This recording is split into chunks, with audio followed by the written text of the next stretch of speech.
This road is a nightmare! The car's completely stuck in the mud! My name is James. I've been farming this land my family has owned for over 200 years. That ain't just talk.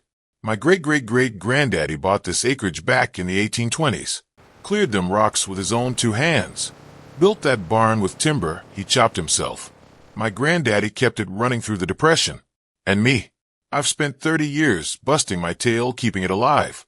It's a peaceful life. Always has been. Wake up before sunrise. Check the fences. Tend the alfalfa. Fix what broke. Crash. Do it again. Least, that's how things rolled. Until they built that new housing development smack dab against my property line. I watched him clear the field next door. Old man Henderson's place. He sold out when his health went south. Can't blame him. But watching those bulldozers scrape away topsoil that took centuries to form, hit different. Within 18 months, 83 houses crammed onto that land. McMansions with 3-car garages and zero personality. White vinyl fencing that looked fake as a $3 bill. Suddenly, I had neighbors. Not the good kind. Not the kind who bring a hot dish when you're sick. Not the kind who understand farms are loud and stinky. I'm talking about the HOA kind. The kind who move from the city to the country and then throw a fit trying to make the country act like the dang city. And with that HOA came Karen. I didn't catch her real name for months, but everyone knew of her. She snagged the biggest house on the corner lot, the one with the fountain, the one who chaired the architectural committee and made some poor soul repaint their front door 3 times. I heard stories. Laugh it off. Didn't seem like my circus. I was dead wrong. Here's something you need to understand about that development. The way they laid it out, there's only one road in and one road out. A scenic little thing that curves around a pond, past their fancy entrance monument. Adds maybe 5 minutes to reach the main highway. Doesn't sound like much, does it? 5 minutes. But to the woman in the big corner house, those 5 minutes were apparently worth more than 100 years of my family's history. She discovered something. If she cut across the corner of my hayfield, just a quick diagonal through about 200 feet of my land, she could shave that time off. Hit the main road in a jiffy. Like she'd found some secret loophole the rest of us were too dumb to notice. The first time I saw it, I was out on my tractor. Middle of the afternoon. Sun high. I'm checking irrigation lines, minding my own business, when I hear an engine that doesn't belong. Too close. Too fast. I look up.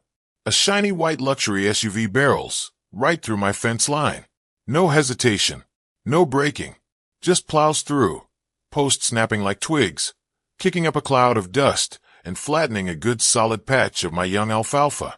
I sat there, stunned, couldn't process what I was watching. She kept driving, across my field, like she owned the place. I snapped out of it, gunned the tractor, cut her off before she reached the other side, climbed down, walked up to her window, heart pounding. She rolled it down, smiled at me. I kept my voice calm, explained this was private property, a working farm, pointed at the fence she'd just destroyed, the crops she'd flattened. She just tilted her head, gave a little wave, and said 5 words I'll never forget. "Oh, I'm just cutting through. It's fine," and drove off. Just drove off. I stood there watching that white SUV disappear onto the main road. Then I spent the rest of the afternoon mending that fence, sweating, cursing, resetting posts. Told myself it was a one-time thing. Some clueless newcomer who made a mistake. Next morning, 8:15 a.m. sharp, I'm on the porch with my coffee. And here she comes again. That second morning, I was waiting for her. Stood right in her path, arms crossed.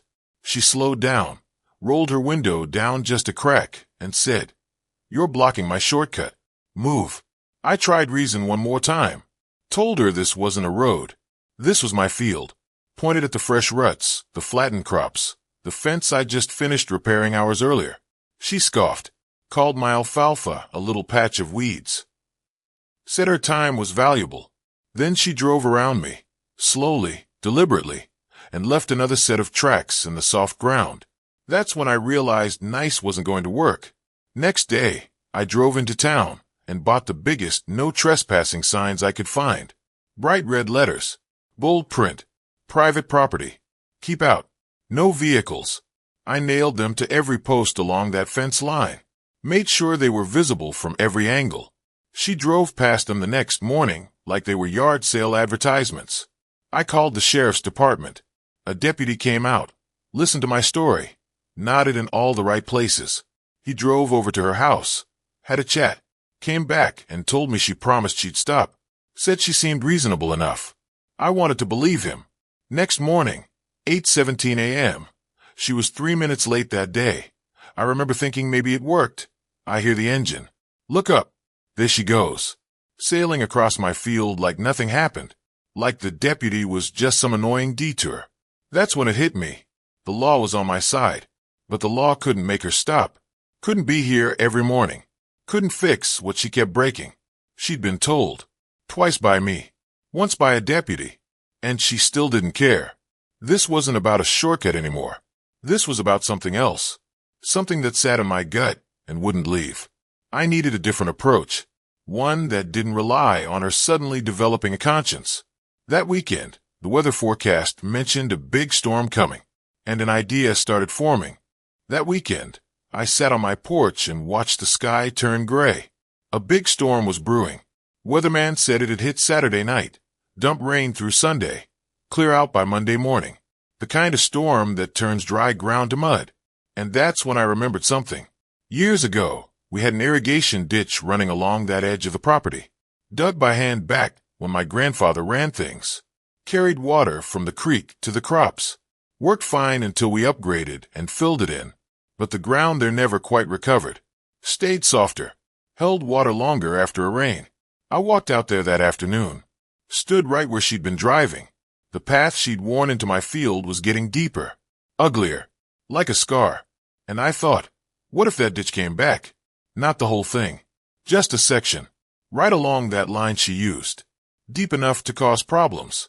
Shallow enough to look natural. On my property. For agricultural purposes. Completely legal. I wasn't trapping her. I was improving my land. Managing water flow. If someone chose to drive across a field they didn't own, past signs they ignored, that was their choice. I fired up the backhoe that evening. Didn't dig anything crazy. Just a trench about 3 feet wide, maybe 4 feet deep. Right along that worn path. Made it look natural. Like it had always been there. When I finished, I stood back and looked at my work. Felt something I hadn't felt in weeks. Peace. Saturday night, the storm hit. Rain came down like someone had tipped over a bathtub. All night. All Sunday. I stayed inside and listened to the thunder. Monday morning dawned clear and bright. I made a fresh pot, grabbed my mug, walked out to the porch, sat down, and waited. At 8:15, I saw the glint of sun off a white SUV. Right on schedule. She didn't even slow down. Didn't hesitate for a second. Just turned off that pavement like she owned the road, the field, and everything in between. Like those 3 weeks of me asking, the signs, the sheriff. None of it ever happened. I watched from my porch, coffee in hand, heart pounding. The trench was about 50 yards ahead, hidden by the tall grass. Looked like nothing more than a puddle from a distance. Just a little water left over from the storm. She hit it doing maybe 30 miles an hour. The front wheels dropped in, and the whole car just nosedived. Nosedived straight down like the earth had opened up and swallowed it. Mud exploded everywhere. 20 feet in the air, splattering against the windshield. Raining down on the roof. The engine roared. She gunned it. Those back tires just spun, dug themselves deeper, through more mud. Accomplished nothing except burying that expensive SUV another 6 inches into the ground. I took a slow sip of coffee. Said out loud to nobody, "Well, would you look at that?" The driver door flew open. She climbed out onto the running board, screaming into her phone so loud I could hear every word. "I don't care who you send. Just get here now. This crazy farmer trapped me." Trapped her. Like I'd left out cookies and a glass of milk. She spotted me on the porch. Our eyes met across that ruined field, across her ruined SUV. The look on her face was pure fury mixed with something I hadn't seen before. Helplessness. I raised my coffee mug in her direction. Friendly little salute. She shrieked something I couldn't make out. Didn't matter. I walked inside to refill my cup. Let her sit there for a good 10 minutes before I'd bother wandering over. I let her sit there for 10 minutes. Listen to that engine whine. Watch those tires throw mud. Finished my coffee at a nice, slow pace. Then I moseyed on over. She was still screaming into her phone when I reached the trench. Mascara running down her cheeks. Face bright red. She saw me and lost it. Did you do this? You did this on purpose. I took a slow sip. Gave her my best confused look. Do what, ma'am? Looks like you've had an accident. You really should be more careful. This is private property, you know. Not a public road. Full of unexpected things. Like irrigation ditches. Her mouth opened and closed. No words came out. She started sputtering about suing me. About making me pay. About how I'd regret this. I just smiled. Ma'am, you're trespassing. And it looks like you're gonna need a tow truck. A big one. Might be expensive. Pulling a vehicle out of a mud pit like that. Good luck with that. I turned around and walked back to my porch. The tow truck showed up 2 hours later. Took them another hour just to get close, without getting stuck themselves. 3 hours total to pull that SUV out. It came out covered in mud, scratched up, looking nothing like the shiny luxury vehicle that had torn through my fence 3 weeks earlier. I heard the bill was astronomical. North of $3,000. The best part, she never cut across my field again. Not once. Not ever. Sometimes people need to learn the hard way. I just gave her the classroom. That was 6 months ago. My alfalfa grew back. The fence is solid.